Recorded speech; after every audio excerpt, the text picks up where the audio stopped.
Retro acted by సూర్య గారు and Pooja Hegde గారు. 2 hours 30 minutes run టైమ్‌తో నిన్న థియేటర్‌లో రిలీజ్ అయిన ఈ సినిమాని చూసాక నాకైతే ఓకే. ఓకే. ఫీలింగ్ కలిగింది. అంటే మిక్స్‌డ్ ఫీలింగ్ అనమాట. అటు బాగుంది అని కాదు, ఇటు బాగోలేదని కాదు. మిక్స్‌డ్‌గా ఉందనమాట ఫీలింగు.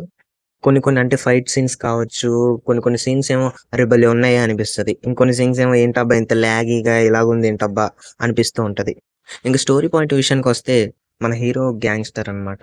అయితే ఆ ఫీల్డ్ మొత్తాన్ని కూడా వదిలేసి చక్కగా మంచి లైఫ్ గడుపుదాం అనేసి హీరోయిన్‌ని ఇష్టపడి వెళ్ళిపోదాం అనుకుంటాడు. కానీ చుట్టూ ఉన్న విలన్స్ మాత్రం వెళ్ళనివ్వరు. హీరో దగ్గర నుండి ఒకటి కావాలంటారు. అదేంటని నేను రివీల్ చేయను.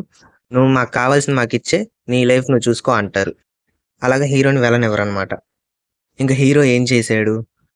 వాళ్ళనెలా ఎదుర్కొన్నాడు? హీరోయిన్‌ని ఇష్టపడిన తర్వాత అసలు హీరోయిన్‌తో లైఫ్ గడిపాడా లేదా? తనకి ప్రశాంతమైన జీవితం దొరికిందా లేదా? అనేదే రిమైనింగ్ ఆఫ్ ద స్టోరీ. ఇంక బీజీఎం విషయానికొస్తే ఓకే. బావుందని జెప్పాలి బీజీఎం మాత్రం. ఇంక పాటలైతే ఓకే. ఓకే. ఫీలింగ్ కలిగింది. బీజీఎం కొన్ని కొన్ని చోట్లయితే ఎలివేషన్ ఇచ్చింది.